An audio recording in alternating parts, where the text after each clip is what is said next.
zaman dahulu, kala Raja Pajajaran Prabu Siliwangi memiliki dua orang istri, yaitu Nyimas Tejamantri dan Nyimas Padmawati yang menjadi permaisuri. Dari Nyimas Tejamantri, Prabu Siliwangi mendapat seorang anak, yaitu Pangeran Gurugantangan. Sedangkan dari permaisuri Nyimas Padmawati, Raja memperoleh anak yang diberi nama Mundinglaya. Perbedaan umur antara Pangeran Gurugantangan dan Pangeran Mundinglaya sangatlah jauh. Ketika Pangeran Gurugantangan ditunjuk menjadi bupati di Kutabarang dan sudah menikah, Mundinglaya masih anak-anak. Dikarenakan tidak mempunyai anak, Pangeran Gurugantangan tertarik untuk merawat Mundinglaya sebagai anak. Ketika ia memintanya kepada permaisuri Nyimas Padmawati, permaisuri mengizinkan karena mengetahui kalau Pangeran Gurugantangan sangat menyayangi Pangeran Mundinglaya. Selain itu, Pangeran Gurugantangan juga mengangkat seorang anak lain yang diberi nama Sutenjaya. Ketika keduanya beranjak dewasa, Pangeran Gurugantangan lebih menyayangi Pangeran Mundinglaya daripada Pangeran Sutenjaya. Hal ini disebabkan karena perbedaan karakter keduanya yang sangat jauh berbeda. Pangeran Mundinglaya selain rupawan juga baik budi pekertinya, sedangkan Pangeran Sutenjaya sifatnya angkuh dan manja. Hal ini sangat membuat iri Pangeran Sutenjaya. Terlebih lagi ibunya juga sangat menyayangi Pangeran Mundinglaya. Dikarenakan perhatian istri Pangeran Gurugantangan kepada Pangeran Mundinglaya sangat berlebihan, hal ini membuat Pangeran Sutenjaya cemburu. Akhirnya Pangeran Mundinglaya dijebloskan ke dalam penjara karena hasutan saudara tirinya itu, dengan alasan bahwa Pangeran Mundinglaya mengganggu kehormatan wanita. Keputusan ini menjadikan masyarakat dan bangsawan Pajajaran terpecah dua. Ada yang menyetujui dan ada yang menentang keputusan, karena khawatir akan terjadinya kekacauan pada ketentraman kerajaan karena adanya permusuhan antar saudara. Pada saat suasana yang mengkhawatirkan ini berlangsung, terjadi sesuatu yang aneh yang dialami oleh permaisuri Nyimas Padmawati. Dalam tidurnya, permaisuri bermimpi melihat Guriang, yaitu makhluk yang tinggal di puncak gunung. Di antara mereka ada yang membawa jimat yang disebut layang Salakadomas. Negeri Pajajaran hanya akan bisa tentram jika ada seseorang kesatria yang dapat mengambil layang Salakadomas dari Jabaning Langit. Ketika terbangun di pagi harinya, permaisuri pun menceritakan mimpi itu kepada Raja Prabu Siliwangi. Raja Prabu Siliwangi sangat tertarik oleh mimpi permaisuri dan segera meminta seluruh rakyat juga bangsawan, termasuk Pangeran Gurugantangan dan Pangeran Sutenjaya berkumpul di depan halaman istana untuk membahas mimpi permaisuri.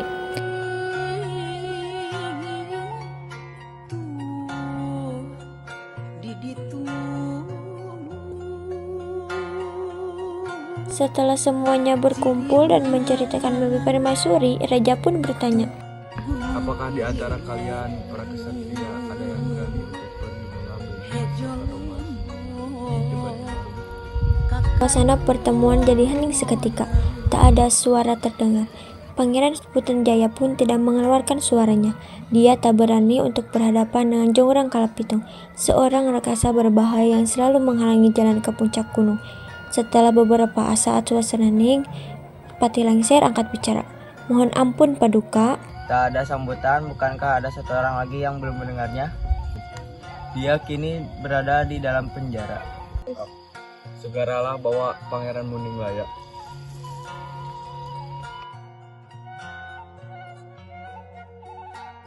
Patilangsir kemudian meminta izin kepada Pangeran Gurugantangan untuk melepaskan Pangeran Mundinglaya.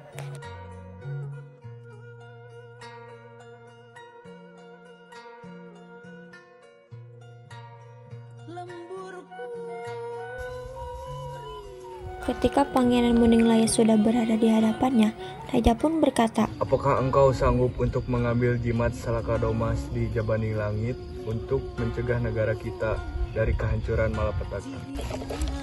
Ayahanda, karena layang Salakadomas penting untuk keselamatan, Ananda akan pergi mencarinya. Prabu Siliwangi sangat senang mendengar jawaban tersebut. Bagi Pangeran Mundinglaya, tugas ini juga berarti kebebasannya jika dia berhasil mendapatkan layang Salakadomas. Sementara bagi Pangeran Sutanjaya, ini berarti tanpa susah payah bisa menyingkirkan saingannya. Dia yakin sekali jika pamannya akan dibunuh oleh Jongrang Kalapitung. Pikiran jahatnya muncul, maka berkatalah ia, Oke, sesungguhnya dia adalah seorang tahanan. Apakah ada jaminan untuk dia akan kembali? Apa yang Sukuna usulkan, Sutanjaya? Bila dia tidak kembali dalam waktu 1 bulan, maka Kanjeng Ibu Padmawati harus dipenjara dalam istana. Mundinglaya, bagaimana menurutmu? Pangeran Mundinglaya pun menyetujuinya. Selanjutnya, untuk beberapa minggu, Pangeran Mundinglaya diajari oleh Pati Lengser ilmu kanuragan dan cara menggunakan berbagai macam jenis senjata sebagai persiapan menghadapi rintangan yang akan ditemui selama perjalanan ke Jabaninglangit.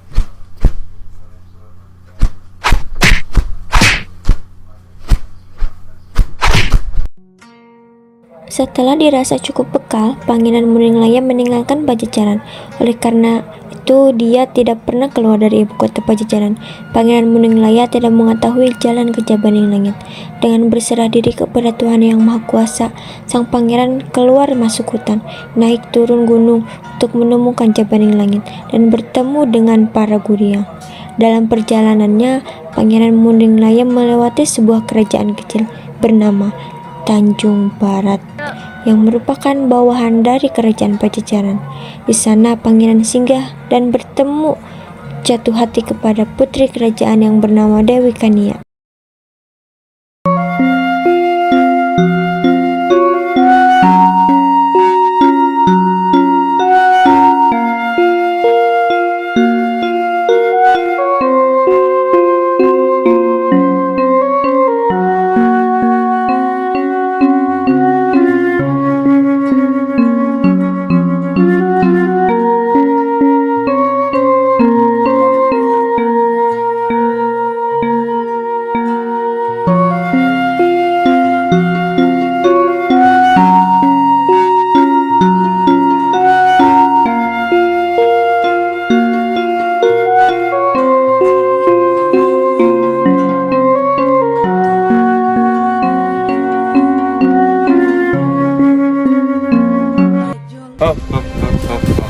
Berani memasuki wilayahku. Apakah kamu ingin menyerahkan diri untuk menjadi santapan? Katakan di mana Jabaninglangit. Jangan berbohong. Katakan di mana Jabaninglangit. Langit ada di dalam hatimu.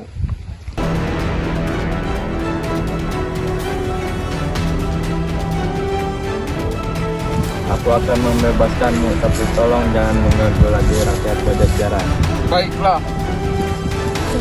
Pitung pun menurut dan berterima kasih kepada Pangeran Mundinglaya, lalu pergi meninggalkan bumi. Ketika dia pergi, Pangeran Mundinglaya mencari tempat untuk beristirahat dan berdoa, mohon pertolongan kepada Tuhan Yang Maha Kuasa agar diberi petunjuk jalan. Alkisah pada suatu hari, ketika dalam hening dan konsentrasi berdoa, Pangeran Mundinglaya merasakan seolah-olah dirinya terangkat dari tempatnya dan terbang ke sesuatu yang sangat terang. Mengapa hamba ada di sini? Di sana dia diterima oleh 7 Guriang, makhluk-makhluk supranatural yang menjaga layang Salakadomas. Salah satu dari 7 Guriang itu bertanya kepada Pangeran Mundinglaya, Aku datang ke sini untuk mengambil layang Salakadomas yang diperlukan oleh negaraku sebagai tumbal untuk mencegah permusuhan antar saudara. Kami menghargaimu, Pangeran Mundinglaya, akan tetapi kami tidak dapat memberimu pusaka tersebut karena jimat ini bukan untuk manusia. Bagaimana kalau saya memberikanmu kesenangan yang lain, misalnya memberikan seorang putri yang cantik dan kesenangan yang lainnya? Jika kita memberikanmu seorang putri yang cantik dan menjadikanmu manusia paling suci di dunia. Aku tidak memerlukan semua itu jika rakyat Pajajaran harus terlibat dalam perang saudara. Kamu harus melawan kami untuk mendapatkannya. maka terjadilah satu lawan karena para Guriang sangat kuat. Pangeran Mundinglaya terjatuh dan tewas. Akan tetapi setelah sesaat Pangeran Mundinglaya jatuh tersungkur, tiba-tiba muncul makhluk supranatural lainnya, yaitu Nyi Pohaci yang menampakkan diri dan menghidupkan kembali Pangeran Mundinglaya. Tidak perlu ada pertempuran lagi karena engkau telah menunjukkan sifatmu yang sebenarnya. engkau jujur tidak tamak untuk memenuhi persyaratan dari kami untuk membawa pusaka layang Salakadomas. Terima kasih. Aku akan kembali ke Pajajaran. Sementara itu, di Keraton Pajajaran, Pangeran Sutanjaya dengan segala cara berusaha untuk mengganggu ketentraman Permaisuri. Pangeran Sutanjaya bahkan lebih jauh berniat untuk mengganggu ketentraman Dewi Kinanti di Kerajaan Tanjung Barat dengan menceritakan bahwa Pangeran Mundinglaya telah dibunuh oleh Jonggrang Kalapitung. Ia membawa prajurit segala sepapan hendak mendatangi kerajaan itu. Pada saat yang bersamaan, Pangeran Mundinglaya pun beserta ajudannya, 7 Guryang telah sampai ke Pajajaran. Prabu Siliwangi beserta keluarga istana serta rakyat Pajajaran menyambut dengan sorak-sorai kegirangan. Pangeran Sutanjaya ketahuan belangnya. Bersama pengikutnya, ia diusir dari istana. Beberapa waktu kemudian, Prabu Siliwangi menobatkan Pangeran Mundinglaya sebagai Raja Pajajaran, menggantikan dirinya dengan gelar Mundinglaya Dikusuma. Tak lama setelah dinobatkan menjadi raja, Mundinglaya Dikusuma menikahi Dewi Kinanti dan menjadikannya sebagai permaisuri Pajajaran. Pajajaran menjadi negara yang adil, makmur, dan aman sentosa.